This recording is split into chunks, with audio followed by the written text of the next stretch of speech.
So I would say our cap rates have already been affected at least 1% minimum in most areas. Obviously, some areas more than others, but I would say that's definitely an effect. What I'm really pushing for all my investors that I work with is for them to have at least 12 months reserves right now to weather the storm.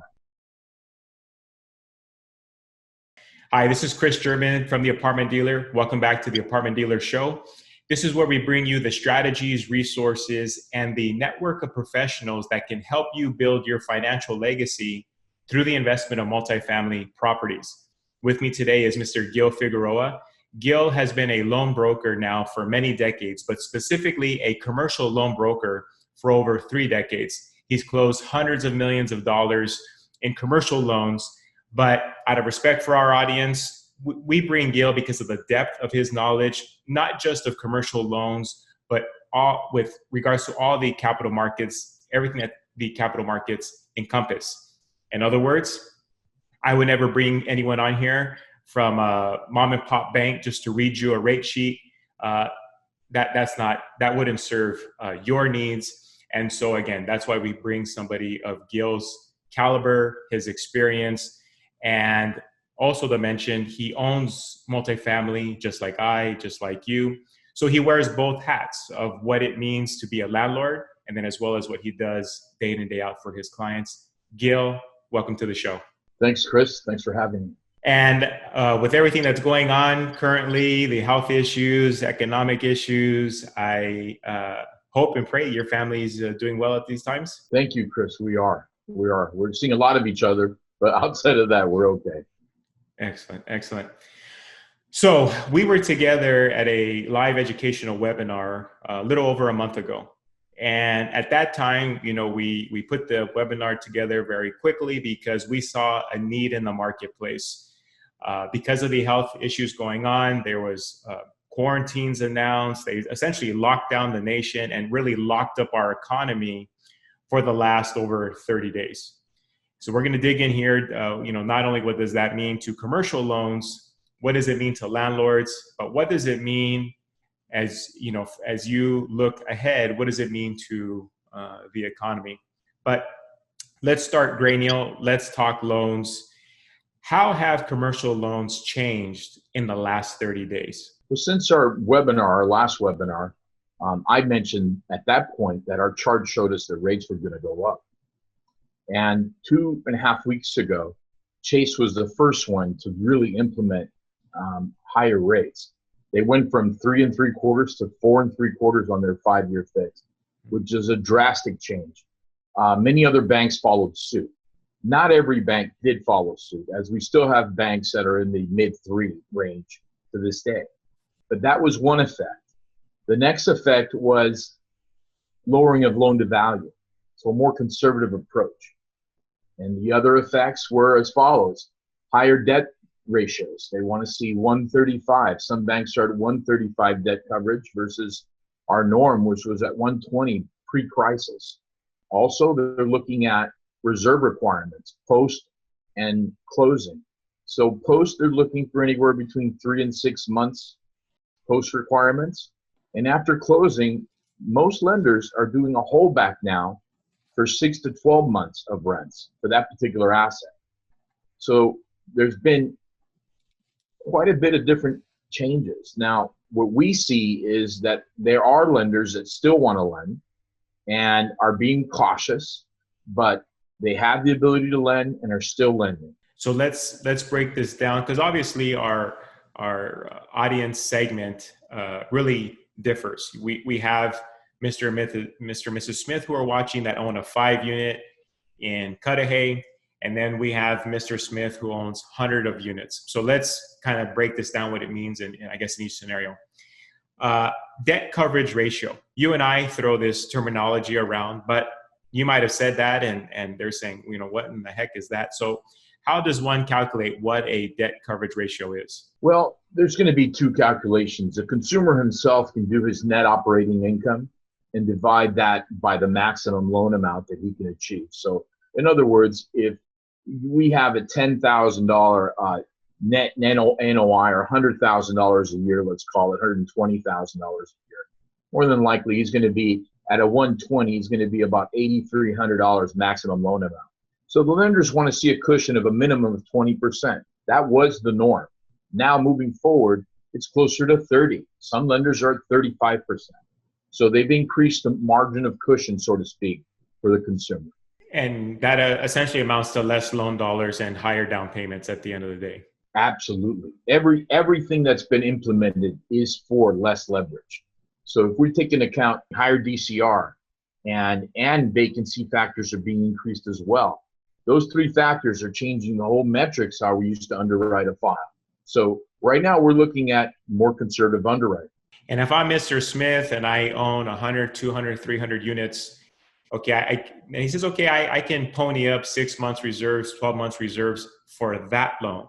But are they going to look at all my loans and want a certain amount of reserves for my other existing loans as well? Being a mortgage broker, we work with hundreds of different lenders. So that answer is different for every lender per se. But let's talk about our aggressive groups of lenders right now, which we probably know more than 5 to 10 in our market area and our marketplace. They would take in consideration 3 to 6 months reserves post. And what I mean by 3 to 6 months is that the actual asset. And then closing, they're going to have a minimum of 6 months holdback on that PITI. So if their mortgage payment with taxes and insurance is $6,000, they're going to hold back $36,000. Now, some lenders are holding back 12 months. So it just depends on a case-by-case scenario. So what we do is we analyze the buyer's forte or strength and their financials as far as that's concerned, and then also the property. And being a broker, that's our forte in finding the right lender for every situation. So we get the basics of where we are with the loans now.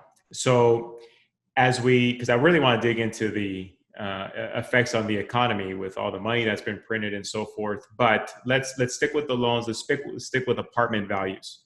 So obviously, day to day, I represent clients either in the purchase or sale of multifamily properties, and a loan, 3 months ago, we would have said, hey, interest rates 3.5%, so we can get away with X cap rate.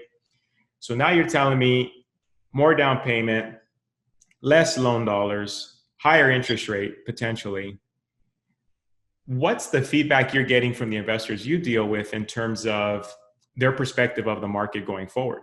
Well, they understand, all the premise of the banks and the fact that the banks are playing safe, and they're wanting to see, just a stronger position from the individual and the asset. They're taking a more conservative approach. Now, some of them are capitalizing that, the values will be injured in essence, and our cap rates are being risen. So that has definitely happened. There's no question. So I would say our cap rates have already been affected at least 1% minimum in most areas. Obviously, some areas more than others. But I would say that's definitely an effect. What I'm really pushing for all my investors that I work with is for them to have at least 12 months reserves right now to weather the storm. So we are doing cash out refis. We're looking at getting the ability of money to weather the storm. And best case scenario, if they weather the storm, maybe there's buying opportunities thereafter, and they have the capital to capitalize at that point. Now, I'm getting questions, Gil, about what's happening in the market today. So we actually put together a market analysis that found essentially buildings have come on the market for sale since this initial health issue broke out, but no deals really had been negotiated. There was plenty of deals that had been negotiated prior to this event, not necessarily in the midst of it. And we won't know probably for about another 30 days what happened with those transactions, those properties that were listed during this issue. But as you're conversing with the buyers, are some of them, they wish they hadn't began the deal because they feel like maybe I overpaid, buyer's remorse? What are you sensing from the investors that you're dealing with that are closing loans right now? All our buyers have closed their deals. We have our last buyer, one of our last buyers that started pre-issue, closing this week as well. They saw value in their deals originally. They got great terms that really are unduplicated right now. So they see value in the terms as well. And they seem to be very optimistic as far as that's concerned. And that's the key. Where do you find value at? number one, and this is what I keep telling my investors, is they're not going to make a product where your product is not necessary. Okay, your product will always be necessary. So this is a blip in the screen. This is a buying opportunity. Okay, and it really is. It's the way I see it. It's the way it's always been. The bigger the issue, the bigger the buying opportunity. So that's what I keep putting on my buyers. Now, some of them that wait, I tell them, look, you're waiting for that great deal, but if you do the metrics and you don't have all cash and you have to finance that great deal at 5 or 6% in the next year, then what are you really waiting for? Could you do the same metrics on price now as far as, rents versus interest rate? So you have to do that analogy. Right. And one in the hand is worth two in the bush, or so they say. And so to your point, a great buy is not always, people get fixated on the price per unit, because the interest rate, if we jump up to 5 and 6%, that changes the cash flow dramatically, even if say prices were to adjust 10 or 15%. And that's what I try to make people aware is, even during the '08 crisis, prices only really adjusted on average by 15%. Some areas went down more. Some areas didn't even go down by 15%. And you're going to lose all that anyhow by the change in the interest rate. So it is really deal by deal. A partner of mine and I, we just closed an 8-unit property, and we're not sour over that deal. I guess pre-health, we paid a pre-health issue price, if you will. But we got great financing. And when we turn it around, the value is still built in. So it's really about knowing how to underwrite the deal, ensuring that you get the proper financing in place. And even amidst all the hysteria, it still makes sense to do a deal. And that's not with my realtor hat on, that's really with my landlord hat on. And I would assume you would agree that even when you can't find toilet paper, that doesn't mean apartments are a bad deal. Apartments are as needed as food and water. I mean, people want to have a roof over their head. If you look at everyone who's been successful in our marketplace, they bought in every strategy. And with their idea, just like a big investor's dollar cost averaging, okay? So if they were able to dollar cost average and say, well, my portfolio consists of things I bought at 100 a door and 300 a door, but what's my dollar cost average? So they didn't stop buying. The reality is they didn't stop buying. They saw value in the product. The product's not going away. It will always be valuable. The question is timing. Now, the more dollars you have, the more timing you can play. The less dollars you have, the less timing you can play. So that's really the truth. But what about in the middle, forbearance? What's your take on investors utilizing a forbearance? Are the commercial lenders even offering it? And just your take on the pros and cons of utilizing that option. Well, let's talk about forbearance, and let's talk about the last cycle that we went through where people did mortgage modifications back in '08 and '09. So that was very much the norm of people modifying their loan and taking a smaller loan amount or a cut off their existing debt. That injured their credit. Even lenders like Chase to this day won't take anyone that's had a mortgage modification. So with that being said, forbearance, if it's an absolute urgency and it has to be done, then you have to do what you have to do. But I'm going to let you know that there's going to be some lenders in the future that are going to hold that against us. What you need to do on a case-by-case scenario is call your lender and make sure they're going to abide to the guidelines that they set forward in single-family lending, where they're not going to injure your credit or FICO score. So that has to be in writing, that data is not going to be exposed and you're going to be injured, your credit will be injured. So if I'm the consumer, if I have the down payment, I bring the right deal to the table, I have the reserves, anything else that I can do as the consumer to make me a more viable candidate for a loan given the change in terms? As a mortgage broker, we want to paint the best picture for the consumer. On a recent transaction that we're doing right now, the lender started questioning the ability to move forward with the borrower just because of the fear of non-payment in some of his assets. The borrower was able to go back and show us historicals that these clients have paid even during tough times. So having that clear-cut communication and having a package that shows that is very powerful in today's market. Okay. Obviously, the lending right now is going to be difficult for people that don't have reserves or much experience in tough times. It's going to be a tough take. On the experienced operator who has reserves, who's gone through an '08 or '09 scenario, it's going to be much easier to contend with. And, we look to '08 and '09, at least for some guidance of what this market may go through going forward.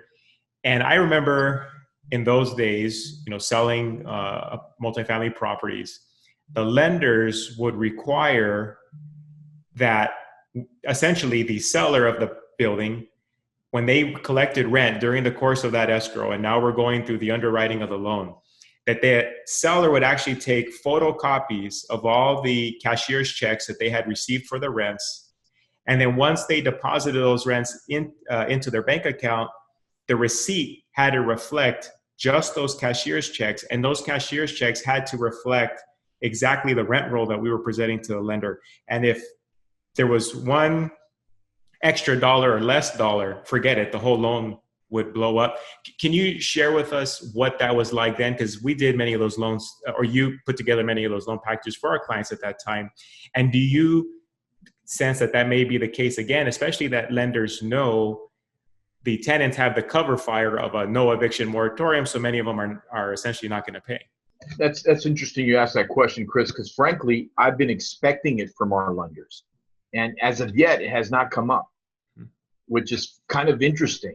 I'm almost feeling like the staff themselves, the underwriters, the VPs, everyone down the line at the banks really want to keep their job and make money moving forward. So it's kind of a don't ask, don't tell situation. We're closing deals and they're not really asking that question, which to me is shocking.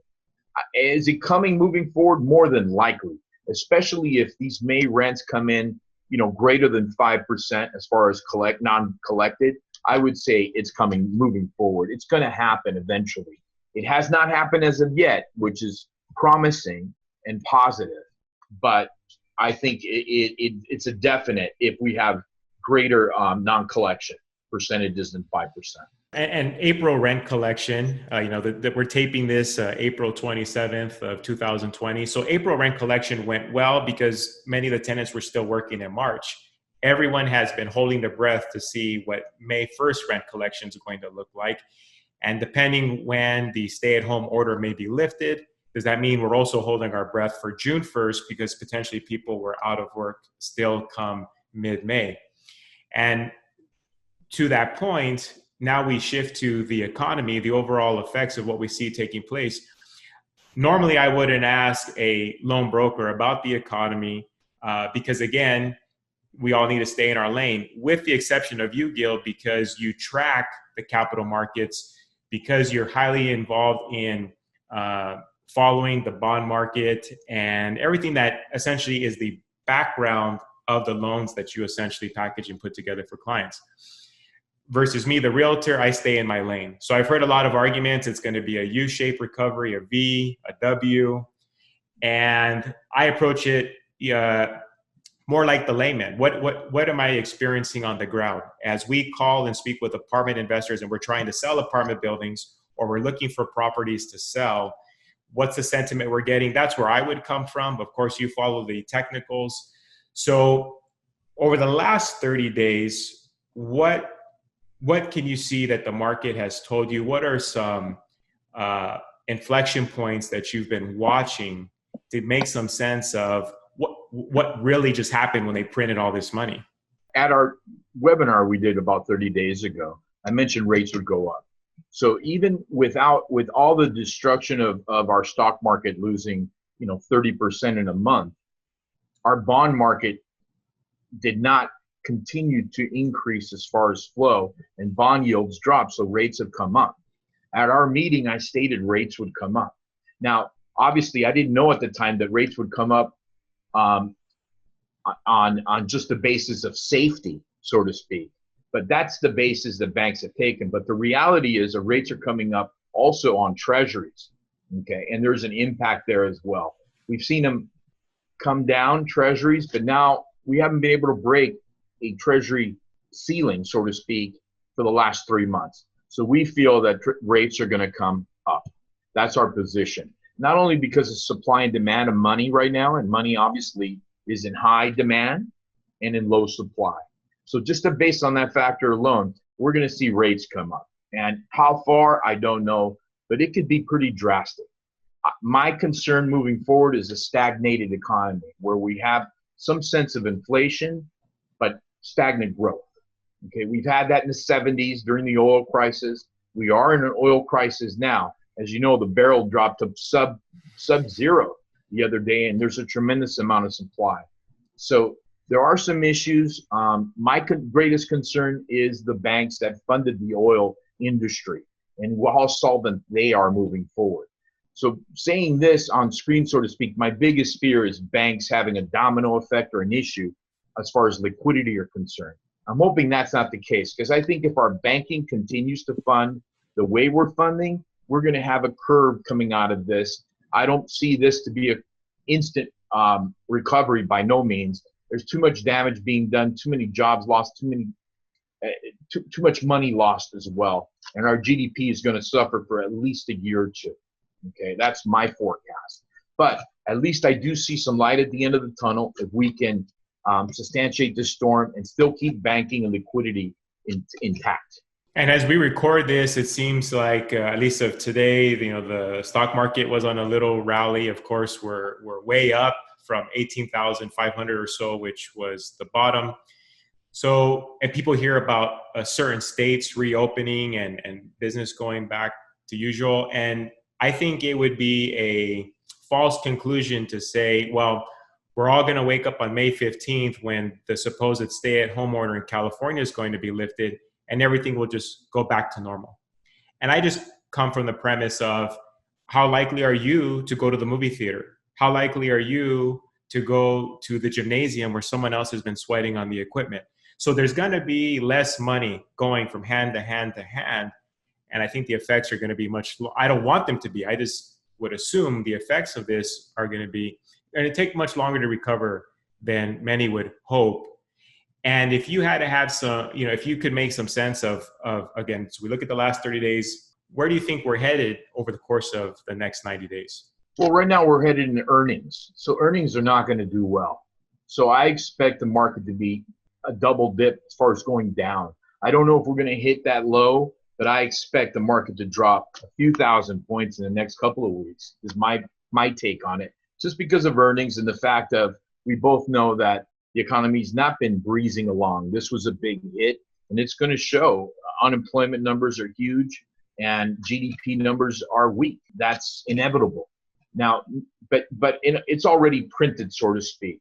Moving forward, if we can not break the low, I think, we have built a foundation and a base, so to speak, in the market. Can the low be broken? Absolutely. There's no question. No question it could be broken. I think the biggest, what you mentioned was, will the economy come back and at what stage? That's really the $64,000 question per se. How many people are going to go back to normal life? There's a lot of pent-up demand. There's people that, my son's car is coming up for a lease. We need to get a new car for him. So there's a lot of people that have been on hold for the last, 30 days, and there's pent-up demand on buying. So there's going to be some quick money to be made, so to speak, and spent. And I think that's going to reflect on our numbers. So we're going to have kind of a tug of war on what's happened versus that pent-up demand. It's going to be an interesting time because there's going to be a push-pull, so to speak. Our GDP is hurt, but there's pent-up demand. People have stopped buying for 30 days and been more conservative. That's all going to roll out. People are going to start buying. They're going to be motivated. There's going to be great car deals. There's going to be a lot of optimism, I believe, in the market. I think there's going to be a lot of optimism. I think there's going to be a lot of logical, maybe older people, maybe my age and above, that are not going to jump into restaurants or movie theaters or gyms right off the bat. And I think there's going to be young people that are going to almost rebel and do it just because. I think there's going to be a big group of that. We're seeing it in our local beaches in the last couple of days, that people are coming out in swarms. So it's a real teeter-totter of what's going to happen. The real key is, has this situation been contained? What's going to happen in the future with the situation? There's going to be a second string. And can the banks stay solvent and liquid and continue lending in the future?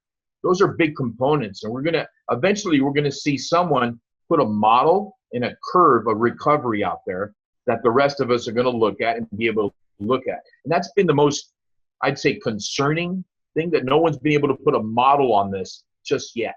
But once there's a model and the market actually follows the model, there's going to be certainty in the market. And that's what the market likes to hear. They like to hear that fundamentals are strong, that we're moving forward, that we're getting out of the woods. I think that's good to hear on our market as well as any market is concerned.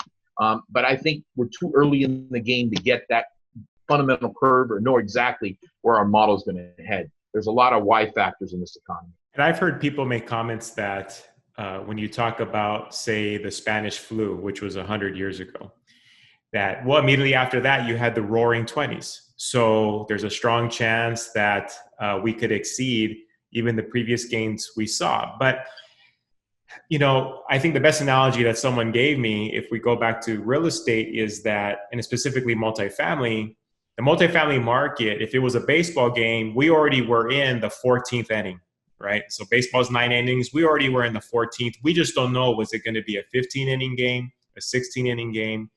We were due for a correction. And at the webinar, I showed the charts that said, look, we already had been correcting since 2017, even though it may not have felt that way unless you got into the nitty-gritty of the numbers. But going forward, I just don't see how we would swing up further than what we were in terms of values, and somehow cap rates would go down, especially in light of the fact of everything you shared with respect to the commercial loans. What was taking place even before this current health crisis? And what's the likelihood that somehow we just snap our fingers and we go back to normal or even exceed the previous values?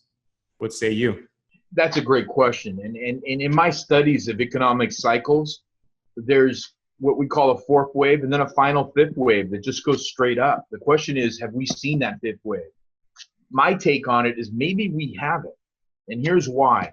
I think the spending, the GDP, all the money put out right now, we haven't seen the premise of that money actually calculated into GDP yet. That takes a while, okay? So the question is, could we have a vaccine soon, or could this curve rate of what's happening here get better and make more optimism? Add that with the cash in the marketplace, all this cash, what can happen? Can we get some inflation? Absolutely.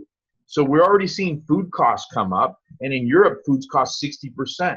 So if we get hyperinflation, can prices come up? Yes. Can rents come up? Yes. But that's the question. So that model still exists as a possibility because of all this cash.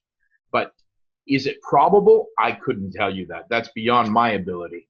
But I could say that stagnated economies can turn to hyperinflated economies. And if so, hyperinflation would cause real estate to go up as stocks. And it's interesting, and I respect your view. And I had Stephen Hall with us last week, and he thought, given, we've printed, I think it's nearly $3 trillion now. And, I've heard people say, well, if another issue arises, well, just print more, right? So they don't understand, well, what does that mean when you inject that much cash into the market?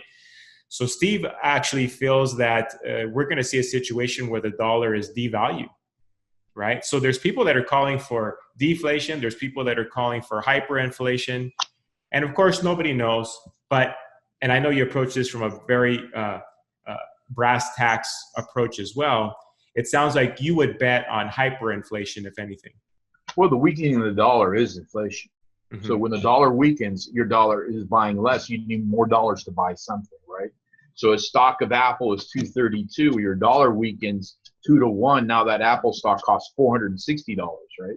So in essence, it could happen in real estate as well. Okay. The question is, how is that going to trickle down to the tenant to be able to pay higher rents? So there's the real question that I haven't gotten a handle on, but the method or the mathematics equates to the ability of a cheaper dollar creating hyperinflation, hence more expensive real estate. So that is still a probability. So you assume, as many of us do, that there's going to be better buying opportunities in the future. But of course, you're funding deals today. So I imagine these deals that you're funding were negotiated pre all the health issues we're having right now. There's two components of buying a great deal, right? One is rate, and the other one is the income of the asset, right? And price, okay? So something has to make sense where it's a good deal. If we look at the fact that rates can go to 5 and 6%, but you could still buy at 3.5. Well, what does that equate to as far as getting a good deal? You see, we have to have those metrics. We have to do that analogy, because if people wait for such a fantastic deal, those fantastic, so to speak, maybe deals might only happen all cash. So waiting might not be the right position for everyone. If somebody has $20 million in cash ready to buy, absolutely, waiting's a great position for them. If somebody only has a decent down payment to buy an asset and could still finance it under 4, I think that's a fantastic deal. So it's all relative is my point. So it's a balancing act between the price of the property, the interest rate that you're obtaining. And if you can still get sub 4, lock it up now, because your bet is that rates are going up here in the near future. Absolutely. And remember, people are buying the real estate with an income, but it's all based on payment as well, just like a car deal, right? When you're buying a car, you're buying the payment. Sometimes you're not looking at that price of the car. You're buying at the payment. So it's the same thing for our market. You buy for NOI versus payment, and that's your cash flow. So if we know rates are going to go up, is this still a great time to buy? Absolutely. If you can still get a below 4% or even 4% rate, you're still way under the average interest rate in the last 30 years, which the average interest rate is over 6. So my point, it's still a good position. So if you can get a building and you know how to manage it, and you have what I think right now is going to take, it's going to take somebody who's got common sense, human abilities. And what I mean by that is communication with your tenant, and be able to communicate with your tenant of what's happening in your life right now. Are you okay to pay? What's your situation? And work with the tenant. I think those people that have that communication and that ability are going to do well in this time. They're going to survive. And I think the guys that have really kind of been tough on their tenants and really raised the rents and not cared, I think they're going to have a little blowback. So for those viewing, how do they get in contact with you? How do they reach out for you? Even if they're just looking for a consultation, does it make sense to refi or not? And they're just looking for your advice. How would they contact you? Well, they can call me direct on my direct line at 562-754-5626, or they can email me at gil@firstcommercialcapital.com. Now, with that being said, Chris, you mentioned something very positive, and it's really our motto. Our motto is one lender, knowing one great lender is good. Knowing all great lenders is amazing. And that's what we've done. We've been through every cycle. I've been through 91 cycle. I've been through the 94 cycle that was tough on apartments as well. I've been in 2001 cycle, which we know what happened then. And I've been through 08. And the powerful thing of being a broker is we're not stuck to one lender. We can shop. We look around. And not only that, we know their forte and weaknesses, and then we position your client in the right way. We strengthen their file, and we get an outlook for their file to explain any negative and really push the positive components of their file. So right now, there's never been a time that we're very valuable in this economy. Obviously, you can't walk in and just get any loan anymore. So working with someone like us is, I think, a must-do to get a deal done right now. And we're good at it. We've been doing it many years, and we're good at solving problems. That's what we do. And I'll vouch for Gil. Having someone like Gil as part of your network, your team that helps you put together your game plan, he's indispensable. I've been working with Gil now about 14 years. So we were together in 08, 9, and 10 when deals were very tricky. And everybody knew if you had a tough deal, the building, or a tough buyer, you took it to Gil. And when I say everyone, those apartment brokers who actually were selling the buildings at the time, there only were a handful of us. If you're looking at the specific markets we work in, Los Angeles and San Bernardino County, Gil was a household name. You take it to Gil and Gil would just sort it out.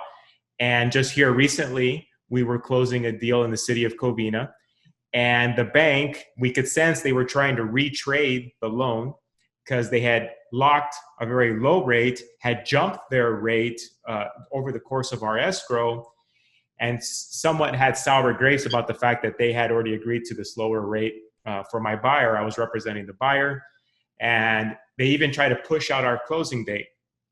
Gil, I don't know how, but got them to perform at the original rate, the lower rate, which is much lower than what you can get today. and got them to close on the exact closing date that was on the contract. We didn't need 1 day of extension time. So I just share those stories with you because anyone that we bring on this show, it's because they can put up. When you need them to perform, these are the individuals that are credible. These are the individuals that have the history, the track record. These are the individuals that are known within the multifamily market to be the A team. So, Gil, I want to thank you for being with us today, and I wish you and your family well as we all, hunker down, I guess, for a few more weeks. Hopefully, no more. Thank you, Chris. I'm looking forward to helping you and your clients. Excellent, sir. Thank you. Well, I hope you found this show informative. I hope the information that Gil was able to share helps you in the management, the day-to-day of owning multifamily property. If there's any questions that you have, any comments, please share them below. Be sure to go over to Facebook, like our Facebook page, subscribe to our YouTube channel so that you get this content as it's released and you're not on some type of delay, but you actually get the content when it's still fresh and meaningful. Until next time, this is Chris German from the Apartment Dealer wishing you positive cash flow, tenants who behave, and much protection from Uncle Sam. Take care.